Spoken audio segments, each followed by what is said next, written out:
नमस्कार। मालदाको प्रशासनिक बैठकबाट माननीय मुख्यमन्त्री सुश्री ममता ब्यानर्जीले गरेको घोषणा सरकारी जागिरको निम्ति बंगाली भाषा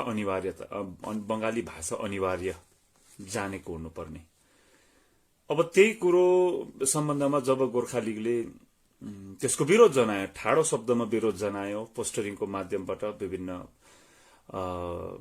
ठाउँमा गएर गोर्खाल्यान्ड सत्याग्रहको नामले हाम्रो फन्डामेन्टल राइट्स कहाँ छ, विभिन्न मुद्दाहरूलाई लिएर, विशेष गरी यो मुद्दालाई लिएर पोस्टरिङ गर्दै जनमानसमा यसको जुन चाहिँ दुर्प्रभाव छ हाम्रो सम्प्रदायमा, हामी नेपाली भाषीमा, त्यो विषय जानकारी गराउँदै गोर्खा लीगले कार्यक्रम पनि गरिरहेछ, निरन्तर छ गोर्खा लीगको कार्यक्रम।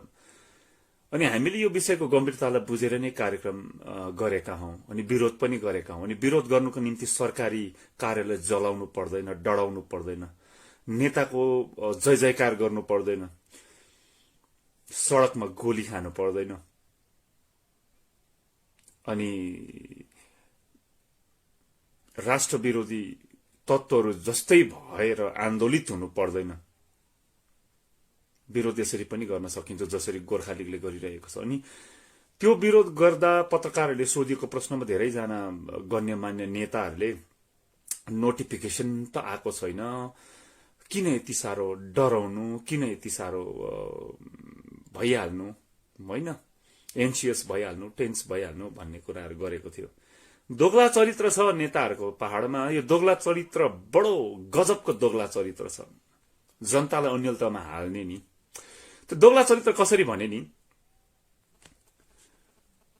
यो खरसाङको प्रशासनिक बैठकमा मुखले गरेको मुख्यमन्त्रीको घोषणा, जिटे चुनाव अनि पीपीएस बनाऊ, यो दुईटा घोषणाको निम्ति कुनै नेतालाई नोटिफिकेसनको खाँचो परेन।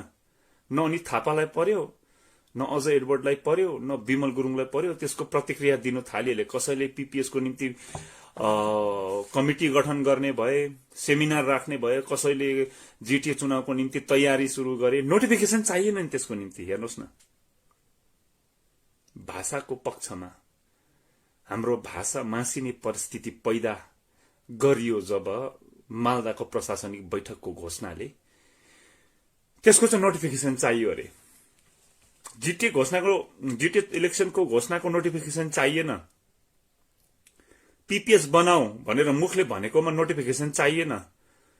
भाषा माथि अतिक्रमण हुँदा, हाम्रो भविष्यमाथि अतिक्रमण हुँदा, हाम्रो फन्डामेन्टल राइट्स माथि अतिक्रमण हुँदा नोटिफिकेसन चाहिएर दोगला चरित्र भएको नेताहरू कुनै पनि समाजलाई काम लाग्ने नेताहरू होइन, कुनै पनि राष्ट्रलाई, कुनै पनि क्षेत्रलाई, कुनै पनि गुटलाई, समूहलाई काम नलाग्ने नेताहरू हुन् यिनीहरू।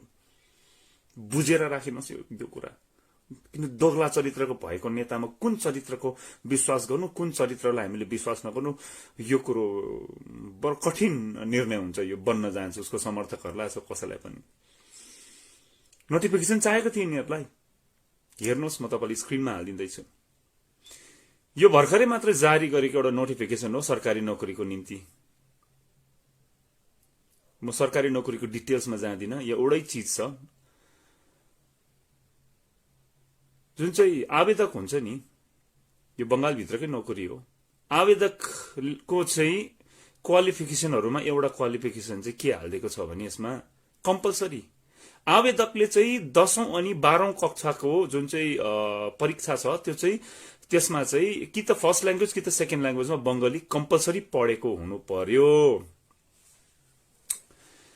अब म भन्न चाहन्छु, चाहे नेता होस्, चाहे कोही पनि होस्, चाहे बंगाली भाषा सिक्नुपर्छ भन्ने 2-4 जना खोक्रो विश्लेषकहरू होस्, यिनीहरूको नानीहरूले पढेको होला नि त 10औं र 12औं कक्षामा बंगाली। जसले नोटिफिकेसन पर्खिनुपर्छ भने त यिनीहरूको बाल बच्चाले पढेका होला नि त 10औं कक्षा र 12औं कक्षामा बंगाली। दोस्रो र पहिलो भाषा बनाएर पढेको छैन नि। हामीले कतिवटा भाषा पनि सिक्नु, हामीले के गर्नु, के नगर्नु, हामीले यस्तो दोसाँधमा हालिँदैछ, यस्तो परिस्थितिमा धकेलिँदैछ हाम्रो पुरा सम्प्रदायदेखिको लिएर क्षेत्रलाई। अब के गर्नुपर्ने भन्नुहोस्? यी नेताहरूको भर परेर तपाईहरू कहाँ कुन दिशातिर जानुहुँदैछ? विमल गुरुङज्यूले नउठाउने भयो नि त भाषाको कुरो। अब थाहा भइगयो 2017मा ऊ अडिटकै लागि सत्तै फुत्किन्छ भनेर तृणमूलले मेरो जरा उखाल्न आँटेको छ भनेर मात्र आन्दोलन गरेको छ विमल गुरुङले पनि। 17मा खासै जाति प्रेम भाषा प्रेम केही पनि थिएन रहेछ, त्यसलाई आधार चाहिँ बनाइएको थिएछ। जसरी सुभाष घिसिङलाई पछ्युत गर्नुको निम्ति आधार बनाइएको थियो गोर्खाल्यान्ड भन्ने शब्दलाई, त्यस्तै थिएछ त्यो 17को पनि।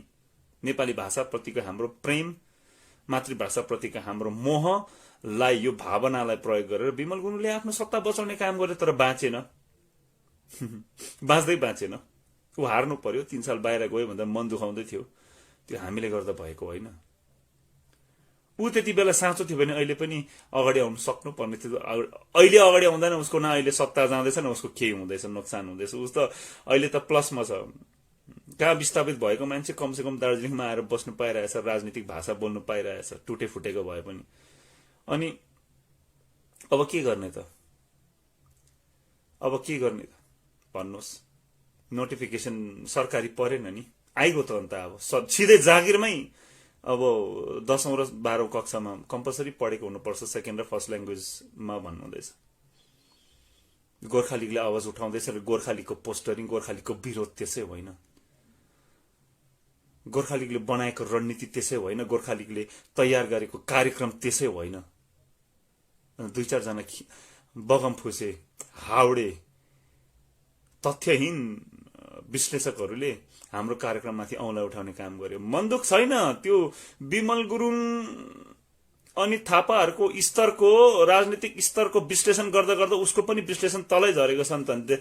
हामीले चाहिँ कार्यक्रम तय गर्छौं, जुन अवधारणालाई आधार बनाएर हामी कार्यक्रम तयार गर्छौं, उसको त्यो कार्यक्रमको स्तरसम्म पुगेर विश्लेषण गर्ने स्तर छैन उसको।